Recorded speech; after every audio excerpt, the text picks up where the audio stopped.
प्राप्ति के स्रोत के बारे में आज हम पढ़ेंगे। पोटावे ने कहा है कि किसी भी समाज में दी जाने वाली शिक्षा समय समय पर उसी प्रकार बदलती है जिस प्रकार समाज बदलता है। तो इससे स्पष्ट होता है कि ज्ञान और समाज का अटूट संबंध है। समाज में संस्कृति तथा जीवन विधि का जो स्वरूप होता है उसी के अनुरूप उस समाज की आवश्यकताएं होती हैं। उन्हीं आवश्यकताओं को ध्यान में रखकर उस समाज में शिक्षा की व्यवस्था की जाती है। समाज की आवश्यकताओं में परिवर्तन के साथ साथ ज्ञान यानी शिक्षा का स्वरूप भी परिवर्तित करने की आवश्यकता होती है। प्रत्येक समाज की अपनी सांस्कृतिक धरोहर होती है जिसे भावी पीढ़ी को देने के लिए समाज उत्सुक रहता है। इसलिए शिक्षा और समाज में घनिष्ठ संबंध है। और इस संदर्भ में ब्राउन ने भी कहा है कि ज्ञान के संबंध में समाज का कार्य दोहरा है। कैसे? प्रथम तो वह अपने बालकों में न केवल लोक रीतियों के माध्यम से ज्ञान को जागृत करता है अपितु दृष्टिकोणों एवं जीवन मूल्यों का भी विकास करता है। दूसरा, वह संपूर्ण जीवन के ढांचे को तैयार करता है जिससे विद्यालय एक संस्था के रूप में कार्य करता है।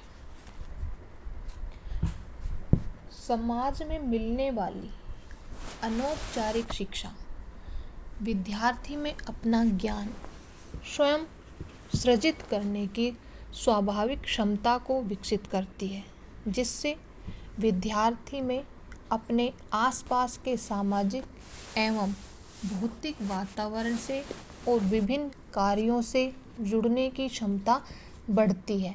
इसके लिए ऐसे मौक़ों का मिलना बहुत ज़रूरी है जिससे विद्यार्थी नई चीज़ों को आजमाए, जोड़ तोड़ करे, गलतियां करे और अपनी गलतियां खुद सुधारे। ये बात भाषा सीखने के लिए भी उतनी ही सच है जितनी किसी हस्तकौशल या विषय को सीखने के लिए। संस्थानों के तौर पर स्कूल सभी विद्यार्थियों को स्वयं के बारे में सीखने के, दूसरे व समाज के बारे में जानने के नए अवसर प्रदान करते हैं ताकि वे अपनी विरासत को समझकर उससे जुड़ पाएं। फिर चाहे उन्होंने किसी भी परिवार या समुदाय में जन्म लिया हो। स्कूल औपचारिक शिक्षा की जिन प्रक्रियाओं को संभव बनाता है वे विद्यार्थियों के जीवन में समझ व दुनिया से जुड़ने की नई संभावनाएं खोल सकती है। प्रत्येक प्रकार का समाज, चाहे वे आधुनिक समाज हो,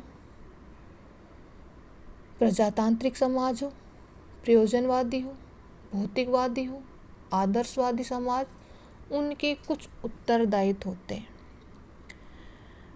प्रत्येक समाज का विकास तथा प्रगति उसमें रहने वाले व्यक्तियों के विकास तथा प्रगति पर आधारित है। व्यक्तियों का विकास तभी होगा जब उन्हें ज्ञान व उत्तरदायी शिक्षा प्रदान होगी। अतः प्रत्येक समाज का उत्तरदायित्व है कि वे अपने नागरिकों के लिए सही ज्ञान व शिक्षा की समुचित व्यवस्था करें। तो समाज के कौन कौन से उत्तरदायित्व हैं? पहला है विद्यालयों की स्थापना। प्रत्येक समाज का ये पहला कार्य है, पहला कर्तव्य है कि प्रत्येक स्तर के बालकों को ज्ञान प्राप्त करने हेतु प्रत्येक स्तर के स्कूलों की स्थापना करें। साथ ही इनमें योग्य, कुशल व प्रशिक्षित अध्यापकों की नियुक्ति की व्यवस्था करें। स्कूलों की आर्थिक सहायता करें ताकि विद्यालय अपने उद्देश्यों को भली भांति पूरा कर सके वे बालकों का चहुमुखी विकास कर सके ताकि समाज की संस्कृति, रीति रिवाज, परंपराओं व ज्ञान को भावी पीढ़ी को हस्तांतरित कर सके। क्योंकि विद्यालय ही ऐसी जगह है जो समाज में प्रचलित संस्कृति, रीति रिवाज और परंपराओं का ज्ञान बच्चों को भली भांति प्रदान करने में सक्षम है। और ये कर्तव्य भी समाज का ही बनता है कि एक विद्यालय को कुशल और प्रशिक्षित अध्यापक की व्यवस्था करे। दूसरा है पुस्तकालयों की स्थापना। जन शिक्षा के कार्य में प्रगति करे, इस हेतु समाज स्थान स्थान पर सार्वजनिक वाचनालयों व पुस्तकालयों की स्थापना की जाए।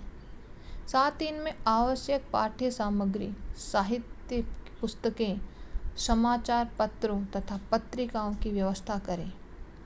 इनसे बालक और प्रौढ़ दोनों ही अपने ज्ञान का वर्धन कर सकते हैं तथा देश विदेश की आर्थिक, सामाजिक व राजनीतिक समस्याओं के विषय में जागरूक व आधुनिक ज्ञान की प्राप्ति कर सकते हैं। यदि समाज ऐसी व्यवस्था करता है कि सार्वजनिक पुस्तकालय या सार्वजनिक वाचनालय, तो वो प्रत्येक व्यक्ति के लिए वहाँ की पहुँच सुलभ हो जाती है। तो जो व्यक्ति ज्ञान प्राप्त करना चाहता है, चाहे फिर वो हमारी साहित्यिक पुस्तकें हों, समाचार पत्र हों, पत्रिकाएं हों या कोई देश विदेश की खबरें हों, व्यक्ति वहाँ बैठकर उन पुस्तकों के माध्यम से ज्ञान प्राप्त कर सकता है। ज्ञान रूपी प्यास को शांत कर सकता है। नंबर 3 है सांस्कृतिक व साहित्यिक शिक्षा की व्यवस्था। तो इस हेतु समाज द्वारा समय समय पर कवि सम्मेलन, वाद विवाद प्रतियोगिताएं, नाटक, संगीत सम्मेलन तथा साहित्यिक गोष्ठियां आयोजित करें। और तुम लोग देखते भी हो कि समय समय पर समाज इनकी व्यवस्था करता भी है। कभी कवि सम्मेलन, कभी कोई वाद विवाद प्रतियोगिताएं हो रही हैं, कभी कोई नाटक होता है, कोई संगीत सम्मेलन हो रहा है, कोई साहित्यिक गोष्ठियाँ हो रही हैं, कार्यशालाएं हो रही हैं। तो इन सब का आयोजन या इनकी व्यवस्था समाज करता है ताकि बालकों को ज्ञान प्राप्त हो सके, वो अपनी सांस्कृतिक धरोहर से, साहित्यिक शिक्षा से परिचित हो सके। इन कार्यक्रमों से बालकों के साथ साथ जन साधारण को भी साहित्यिक व सांस्कृतिक ज्ञान प्राप्त होता है, साथ ही प्रशिक्षण भी प्राप्त होता है। अब है व्यावसायिक शिक्षा की व्यवस्था। तो वर्तमान युग वैज्ञानिक एवं तकनीकी का युग है। इसके ज्ञान के विकास के अभाव में समाज का आर्थिक विकास कठिन है। जैसा कि वर्तमान में आप लोग सुनते भी आ रहे हो कि आज विद्यालय और कॉलेज बहुत बड़ी संख्या में बेरोजगार खड़े कर रहे हैं, ना कि उन्हें रोजगार के लिए सक्षम बना रहे हैं। यदि उन्हें विद्यालय स्तर से ही व्यावसायिक शिक्षा प्रदान की जाने लगे, तो जब महाविद्यालय से बच्चे निकलेंगे तो वो अपना स्वयं का कोई कार्य कर सकते हैं या एक अच्छी जगह अपना व्यवसाय शुरू कर सकते हैं। बेरोजगार की बहुत बड़ी लंबी लाइन नहीं खड़ी होगी। तो समाज को चाहिए कि वो एक व्यावसायिक शिक्षा की व्यवस्था करें ताकि कोई भी व्यक्ति बेरोजगार ना रहे। व्यावसायिक विद्यालयों की स्थापना करें ताकि भावी पीढ़ी अपना आर्थिक विकास कर सके। व्यायामशालाओं का निर्माण। वर्तमान में आप बहुत अच्छे से इस चीज़ से परिचित हो गए होंगे कि आज जो समय चल रहा है वो महामारी का समय चल रहा है, जिसमें इम्यूनिटी पावर बढ़ाने के लिए व्यायाम करना, शारीरिक गतिविधियां करना, मानसिक गतिविधि करना बहुत आवश्यक हो गया है। तो समाज को चाहिए कि सार्वजनिक स्तर पर व्यवसायशालाओं का निर्माण, व्यायामशालाओं का निर्माण करें। एक प्रसिद्ध उक्ति भी है कि स्वस्थ शरीर में ही स्वस्थ मस्तिष्क का निर्माण होता है। अतः बालकों तथा वयस्कों के खेलकूद, व्यायाम तथा शारीरिक प्रशिक्षण के लिए व्यायामशालाओं की स्थापना की जाए। ये तो थे समाज के उत्तरदायित्व कि समाज के बच्चों के लिए या सामान्य व्यक्तियों के लिए क्या उत्तरदायित्व है। अब हम पढ़ेंगे बालकों के ज्ञान प्राप्ति में समाज का महत्व। बाल अपनी बाल्यावस्था का कुछ समय तो परिवार की चार दीवारी में बिताता है, लेकिन परिवार की दहलीज पार करते ही वह समाज के बीच पहुंच जाता है। समाज में अनेक व्यक्तियों और संस्थाओं से उसका संपर्क होता है और उनका अनुकरण करके अनेक नई बातें सीखता है। वह समाज में परिवार से सीखे हुए ज्ञान का परिमार्जन करता है, वहाँ से अनुभव प्राप्त करता है और अपनी संकुचित दृष्टिकोण को व्यापक बनाता है। प्रत्येक समाज की सभ्यता, संस्कृति, आचार व्यवहार व भाषा का गहरा प्रभाव बालक के ऊपर पड़ता है। बालक की वेशभूषा, रहन सहन, बोलचाल आदि अनेक बातों पर समाज की स्पष्ट छाप होती है और ये समाज के अनुरूप बन जाती है। आप लोगों ने देखा होगा कि पहले जो लोग वेशभूषा पहनते थे उस वेशभूषा में भी धीरे धीरे बदलाव होता रहता है और उसी के अनुसार बालक अपनी वेशभूषा बदलते रहते हैं। रहन सहन में भी कितना फ़र्क आया है। पहले जो रहन सहन था, आज वो रहन सहन बिल्कुल अलग है। तो बदलता हुआ समाज, बदलती हुई शिक्षा का ढांचा तैयार करता है और समाज जो आज कर रहा है उसकी स्पष्ट छाप एक व्यक्ति पर, एक बालक पर स्पष्ट नज़र आती है। समाज में बालक योग्य और अयोग्य, सदाचारी व दुराचारी, ईमानदार और बेईमान कुछ भी बन सकता है। समाज से बालक का व्यक्तित्व प्रभावित होता है और कुछ लोगों का ये मानना सत्य है कि बालक वैसा ही बनता है जैसा कि समाज के लोग उसे बनाते हैं। इस प्रकार बालक के ज्ञान प्राप्ति का महत्वपूर्ण साधन समाज है, क्योंकि वह बालक की शिक्षा को प्रारंभ से ही प्रभावित करता है। विलियम ईगर ने समाज की शिक्षा के संदर्भ में महत्व को स्पष्ट करते हुए कहा है कि मनुष्य स्वभाव से सामाजिक प्राणी है, इसलिए उसने वर्षों के अनुभव से ज्ञान को प्राप्त कर लिया है कि व्यक्तित्व और सामूहिक क्रियाओं का विकास समाज द्वारा ही सर्वोत्तम रूप में किया जा सकता है। तो यहाँ समाज को पूर्ण रूपेण बालकों के व्यक्तित्व के विकास में सहायक बनाया है, क्योंकि एक बालक समाज को देखकर रहना, बोलना, पहनना, खाना, यहाँ तक कि उसके आचार विचार पूर्ण रूपेण समाज पर निर्भर करते हैं। बालक का संपूर्ण व्यक्तित्व समाज पर निर्भर होता है। जब बालक स्वयं के परिवार में जो देख रहा होता है, समझ रहा होता है, महसूस कर रहा होता है, उस चीज़ को, उस ज्ञान को समाज में जाकर क्रियान्वित करता है, वहाँ उसके अनुभव, उसके दृष्टिकोण को, उस बालक के दृष्टिकोण को परिवर्तित करते हैं और उसका दृष्टिकोण धीरे धीरे व्यापक होता चला जाता है। तो अब हम पढ़ेंगे बालक के विकास पर समाज के शैक्षिक प्रभाव।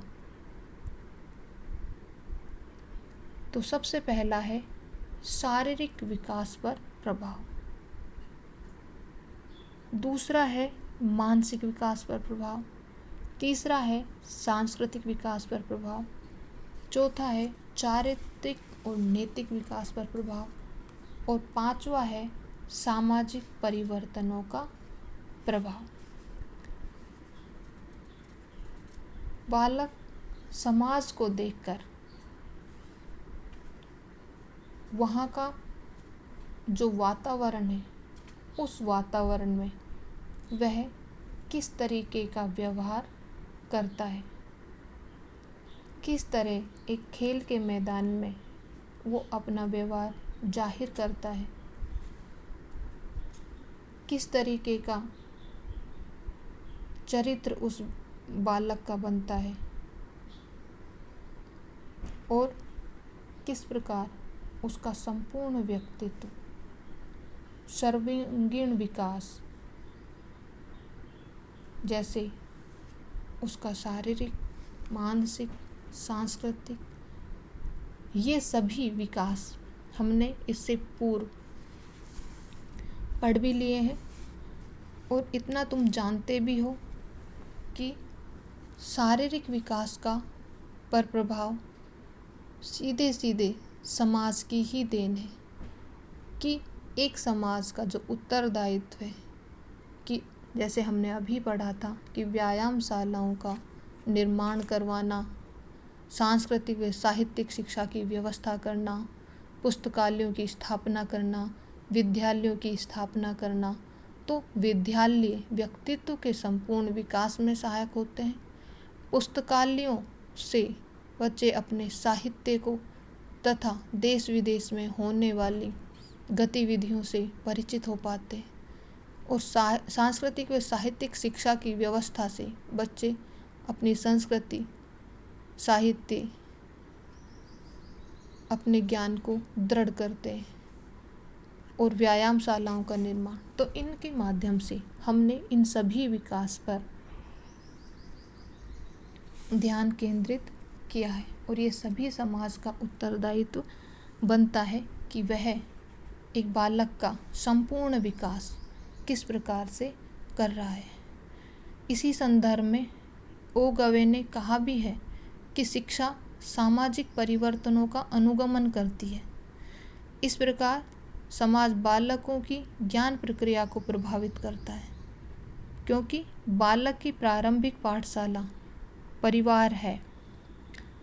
और इस संदर्भ में फ्रोबेल ने भी कहा है कि माँ एक आदर्श अध्यापिका और पिता आदर्श प्रधानाध्यापक की भूमिका का निर्वाह करता है। परिवार में ही बालक उठना, बैठना, चलना, बोलना सीखता है। साथ ही भाषागत ज्ञान का विकास परिवार में होता है। समाज द्वारा संस्कृति का ज्ञान, धर्म का ज्ञान, शासन व्यवस्था का ज्ञान, राजनीतिक दशाओं का ज्ञान, समाज के दृष्टिकोणों का ज्ञान प्राप्त होता है। क्योंकि एक बालक जब घर से बाहर निकलता है और समाज में होने वाले उत्सवों में या जो भी कार्यक्रम किए जाते हैं या आसपास वो जिन चीज़ों का निरीक्षण करता है, उन सब से एक बालक के दृष्टिकोण विकसित होता है। तो संस्कृति का ज्ञान, धर्म का ज्ञान, शासन व्यवस्था का ज्ञान, राजनीतिक दशाओं का ज्ञान वो अपने अनुभव से धीरे धीरे प्राप्त करता है। तो समाज का बालकों के ज्ञान के विकास में बहुत ही महत्वपूर्ण योगदान है और स्पष्ट छाप बालक पर समाज की दिखती भी है, क्योंकि जैसा समाज होता है उसी प्रकार का बालक के व्यक्तित्व का निर्माण होता है। आज बस यहीं तक। उम्मीद है कि आपको समझ में आ गया होगा। धन्यवाद।